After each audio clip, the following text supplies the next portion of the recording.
찬미예수님, 오늘은 연중 제18주간 수요일입니다. 성부와 성자와 성령의 이름으로 아멘. 오늘 복음 말씀은 예수님께서 가나안 여인의 딸을 고쳐주시는 내용이죠. 복음 말씀을 잠시 살펴보면 어떤 가나안 부인, 그때 당시로 우리가 다 아는 거지만 가나안은 이스라엘 내에 있었지만 아시리아로 유배를 보내고 또 그 사람들이 여기로 와서 이제 피가 섞인 거죠. 그래서 이스라엘 사람으로 치지를 않았죠. 그래서 아무튼 그런 대접을 받고 있는 여인이 저에게 자비를 베풀어 주십시오. 제 딸이 호되게 마귀가 들렸습니다. 이러니까 이제 예수님께서 한마디도 하지 않으시고 걸어가시는 거죠. 참 다른 데에서 보는 것보다는 굉장히 냉혹하시죠. 우리가 마지막 때에 예수님의 이런 모습을 보게 되면 안 되겠죠. 그제 예수님께서 제자들이 저 여자를 돌려보내십시오. 우리 뒤에서 소리 지르고 있습니다. 라고 하니까 나는 오직 이스라엘 집안의 길 잃은 양들에게 파견되었을 뿐이다 하고 조금 나누시죠. 나는 이스라엘 사람들 위해서 파견됐어. 이렇게 이스라엘 밖으로는 안 나가고 관심도 없어. 뭐 이러는 것처럼 들리죠. 그랬더니 자존심 상해. 그러고 가지 않고 계속 주님 저를 도와주십시오라고 했더니 이번에는 아예 이방인 취급하는 게 아니라 짐승 취급을 하죠. 자녀들의 빵을 집어 강아지들에게 주는 것은 좋지 않다.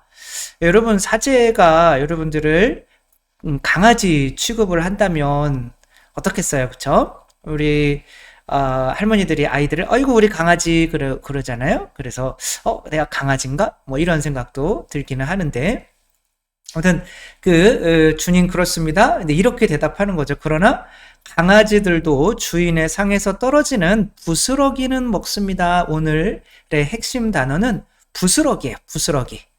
그러니까 부스러기라도 좀 주십시오. 라고 하는 거죠. 그랬더니 여인아 내 믿음이 참으로 크구나. 네가 바라는 대로 될 것이다. 그러니까 바라는 대로 된다는 거는 그 바라는 만큼 믿음이 있다는 거죠. 사다리를 생각하면 좋을 것 같은데 사다리가 이제 바라는 거 희망이라고 한다면 아무리 바래봐야 믿음이라고 하는 그 가로대가 점점 높아지지 않으면 내가 바라는 것이 이루어질 수가 없는 거죠. 근데 그 믿음은 바로 자기 자신을 겸손하게 낮추고 아주 작은 부스럭이라도 주면 감사할 수 있는 마음을 갖는 사람이 훌륭한 믿음을 갖는 거죠. 빵에서 떨어지는 부스럭이라도 개들은 먹지 않습니까? 왜 이런 겸손이 믿음과 직결이 되냐면 믿음이 없다라고 하는 것은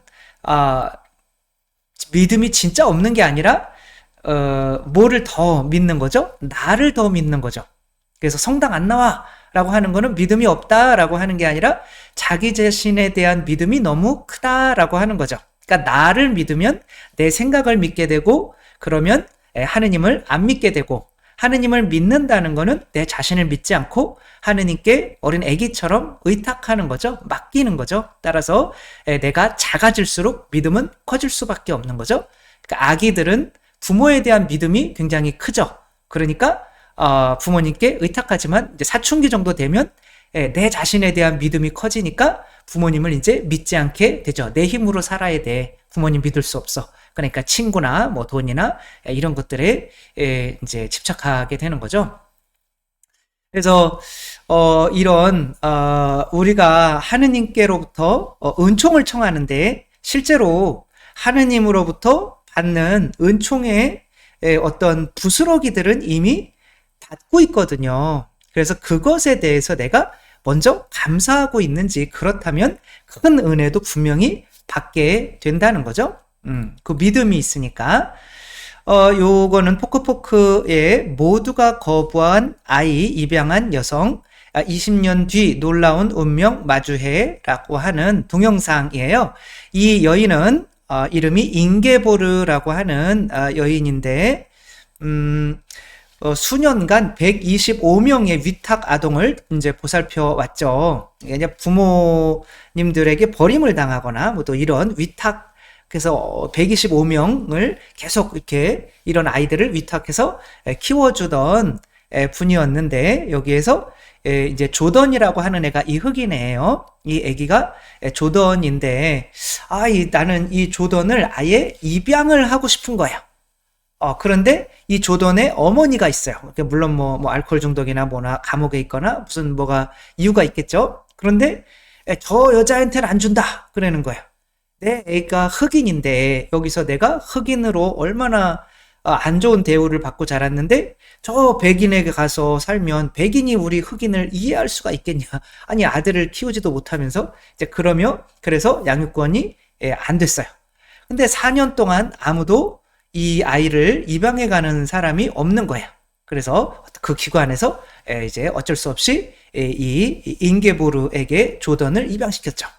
그러니까 아무도 입양해 가지 않는 아이를 이렇게 이분은 잉게보르라고 하는 분은 마음이 좋으셔서 그런, 이제 뭐 사람을 어떤 부스러기라고 여기면은 좀 안 되겠지만 그런 나에게 어떤 가장 버림받은 아이, 그 아이를 소중하게 생각할 수 있는 그런 마음이 있었던 거죠. 근데 이제 20년 정도 지난 뒤에 신장에 굉장히 안 좋은 암이 생겨서 이제 신장을 다 떼내야 되는데 지금 굉장히 너무 늦게 아픈데도 병원에 가지 않아서 이제 막 죽기 직전인 거예요. 근데 이제 갑자기 신장을 기증하겠다고 하는 사람도 없고, 또 신장이 기증하려면 그게 뭐 어떤 타입이 맞아야 되잖아요. 그런 사람을 찾을 수가 없는 거예요. 그래가지고 이 아들이 엄마 모르게 조던이, 마이클 조던은 아니고 엄마 모르게 의사를 찾아가서 간이 아니라 신장을 내가 엄마한테 좀 드리고 싶다라고 했더니 의사가 무슨 소리냐. 당신은 친자식도 아니잖아. 그러니까 이 신장이 타입이 맞을 리가 없다. 가족끼리도 잘 안 맞는 경우가 있는데, 그래도 한번 좀 검사나 좀 해달라. 라고 했더니, 이상하게 기가 막히게 신장이 딱 맞는 거예요. 그래가지고, 한다고 그랬더니, 이 엄마가, 아니다. 네 신장을 어떻게 봤니? 라고 하는데도, 이 아이는, 이렇게, 주기로 이미 결정을 한 거죠. 어렸을 때부터 어머니는 제게 모든 것을 주셨잖아요. 이제 제가 돌려드릴 때가 됐어요. 이 모든 것에 감사할 뿐입니다. 이 어머니는 어쩌면 세상에 버려진 부스러기를 주워 담았을 수도 있죠. 근데 그 부스러기 안에 정말 나의 생명을 살릴 수 있는 어마어마한 큰 은총이 들어가 있었던 거죠. 내 어떤 생명을 위협할 수 있는 것을 넣어줄 수 있는 그런 거죠. 마찬가지인 거죠. 작은 그런 부스러기에 만약에 어떻게 사람을 개취급하세요. 아주 분위기가 정말 안 좋네요. 뭐 이런 식으로 했다면 믿음이 없는 거죠. 그러나 이 자매가 믿음이 있는 거는 그런 부스러기라도 좀 달라라고 하는 거죠. 그러니까 어떤 사람들은 뭐 은총을 청할 때 우리 애가 좀 낫게 해주십시오. 좋은데 취직하게 해주십시오. 뭐 이런 뭐 엄청난 것들을, 저 사람이랑 결혼하게 해주십시오. 뭐 이렇게 엄청난 것들을 청하는데 이미 받고 있는 것의 은총에 대해서는 감사할 줄 모른다? 그렇다면 지금 어떤 자매님을 사귀고 있고, 그래 사귀게 됐고, 뭐 적어도 썸을 타고 있다면 썸 타게 해준 것에 대해서 그게 부스러기잖아요.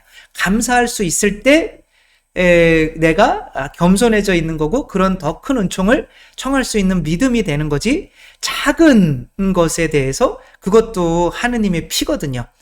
피가 한 바가지 흘리든 몇 방울 흘리든 은총은 다 하느님의 피인데, 작은 은총에 감사하지 못하고 그런 작은 것들을 무시하고 있다면 그 사람은 믿음이 없어서 은총을 받을 수가 없겠죠.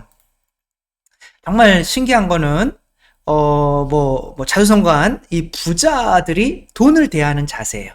그래서 김승호 회장인가요? 그 미국에서 도시락 팔아가지고 뭐 수천억대의 뭐 자산가가 됐는데, 이분이 자기 회사 앞에 있는 거지 이 행여자이신 거죠. 에게 조금 큰 돈을 지폐를 뭐 이렇게 줬나 봐요. 뭐 5달러, 10달러 이렇게 줬겠죠. 그러니까 이 사람이 깜짝 놀라더니 어머 그러더니 여기에서 막 이렇게 추려가지고 10원짜리는 다 버리고 그 자리에 버리고 이렇게 큰 돈만 가지고 10원짜리 뭐 지금 쓸 데가 어딨어요. 그리고 이렇게 가더라는 거예요. 그러면서 이제 그분이 생각을 한 거죠. 아, 저래서 저 사람은 가난할 수밖에 없구나. 그러니까 내가 뭐 10,000원을 주더라도 그 10,000원을 쪼개면 10원, 1원이 되는 거잖아요. 그러니까 내가 준 10,000원이 또 나의 피인데 그 은총이 저 사람이 만약에 10원, 20원을 그냥 하찮지 않게 버리고 있다? 그렇다면 이 10,000원도 하찮게 생각하는 걸 수밖에 없는 거죠. 그래서 만약에 정말 제가 뭐 책을 읽어보고 뭐 동영상을 보고 강의를 보고 한 것을 통해서 볼 때 만약에 10원짜리가 하나 길거리에 떨어져 있다. 그런데 막 수천억 뭐 몇 조 원대의 자산가들이 지나가다가 10원짜리를 발견했다? 그러면 주술까요? 안 주술까요? 제 생각으로는 100% 줬습니다. 100% 줬고 정말 감사해야 합니다. 그러니까 그 사람들 특징이 그런 거죠. 뭐 어떤 분은 1,000원짜리도 굽히지 않는데요. 그래서 남이 구겨놓은 거 다리미로 싹싹 달아서 뭐 수천억 원이 있는 사람들이 1,000원짜리를 빡빡 다려서 이제 장지갑에 굽혀지지 않게 긴 지갑에 넣고 다닌다는 거예요. 그러니까 작은 그 은총을 소중하게 생각하는 그 마음이 이제 그 돈도 인격이 있어가지고 그렇게 작은 뭐 10원, 20원을 그리고 뭐 1,000원짜리를 막 구겨놓고 막 이거 쓸 데도 없어 뭐 이렇게 하는 집안에 그 인격체가 그 뭐 몇백만 원, 몇 조 원 뭐 이런 거를 줄 리가 없다는 거죠. 그래서 그 사람들 대부분이 정말 많이 받는 사람들은 작은 것에 감사해야 하고 소중히 할 줄 아는 그런 마음이 있다는 거죠. 그러니까 우리가 은총을 받으려면 우리도 우리 교회 안에서 정말 교회에 많은 분들이 나오게 하려면 교회에 버려진 분들이 어떻게 보면 부스러기라고 생각할 수가 있죠. 근데 그렇게 들으면 또 기분이 안 좋을 수가 있으니까 느낌은 이게 제가 본당에 오면은 이제 많은 분들이 성당에 나왔으면 좋겠다. 그게 빵의 은총이라고 한다면 어디 떨어져 있는 부스러기 분들이 있어요. 그래서 가만히 생각해 보니까 저희가 지금 코로나가 이제 뭐 완전히 끝나진 않아서 요양원에 들어가는 데도 있고 안 들어가는 데도 있는데 지금 생각으로는 이제 저희 뭐 요양원에 계신 분들만도 뭐 한 70명 정도가 되신대요. 요양원이 워낙 많으니까. 또 저희 뭐 병자 봉성체는 또 뭐 30여 분 넘는 분들을 가고 있지만 이제 그렇게 그분들은 우리가 찾아주지 않으면 스스로 누구도 나한테 영성체 좀 해주십시오 라고 할 수 있는 분들이 없는 거예요. 저희 성당에만 해도 이 관할 구역만 해도 70여 분이 그렇게 어떻게 보면 빵의 부스러기처럼 버려지고 있는데 저는 그분들에게 관심을 조금 덜 갖고 있었던 거죠. 그러면 오늘 또 복음을 묵상하면서 지금 교황님께서는 이제 감옥에 오셔서 이 감옥에 갇혀 있는 이제 목요일 80김 예식을 하는 거죠. 이분들에게 이렇게 발에 입 맞추고 여성 죄수에게 입 맞추시고 계신 거죠. 이런 것처럼 정말 버려진 어떻게 소외된 이런 분들에게 우리가 정말 잘할 수 있을 때 정말 소중하게 여기고 그분들을 진짜 버려지지 않게 할 때 주님께서 그래 그러면 더 많은 영혼들도 잘 관리할 수가 있겠네 라고 하며 저희 성당이나 저희 교회가 잘 되게 해주시지 않을까 그런 생각을 하며 정말 소외된 분들, 가난한 분들, 아무도 찾아주지 않는 분들에 대해서 그래서 저도 이 가난한 여인의 입장이 돼서 좀 부스러기라도 제가 챙겨갈 수 있게 좀 해주십시오 라고 청할 수 있는 이제 그런 사람들은 바라보지도 않고, 아유, 좀, 저희 성당 냉담하시는 분이 많은데 다 나오게 해주세요. 근데 실제로 그렇게 소외된 분들은 신경도 안 쓴다면 하느님께서 그런 은총을 주실 리가 없는 거죠. 부스러기를 하찮게 여기는 사람에게는 빵도 주어지지 않지만, 그런 부스러기를 소중하게 또 여길 줄 아는 사람에게는 빵이, 큰 빵도 주어질 수 있다는 거, 또 그런, 또 우리가 큰 은총을 받기 위해서 작은 은총도 감사하고 잘 챙길 수 있는 우리가 되었으면 좋겠습니다. 주님께서 여러분과 함께 전능하신 천주 성부와 성자와 성령께서는 여기 모인 모든 이에게 축복을 내리시어 길이 머물게 하소서. 주님과 함께 가서 복음을 전합시다. 하느님 감사합니다. 성부와 성자와 성령의 이름으로 아멘. 감사합니다. 사랑합니다.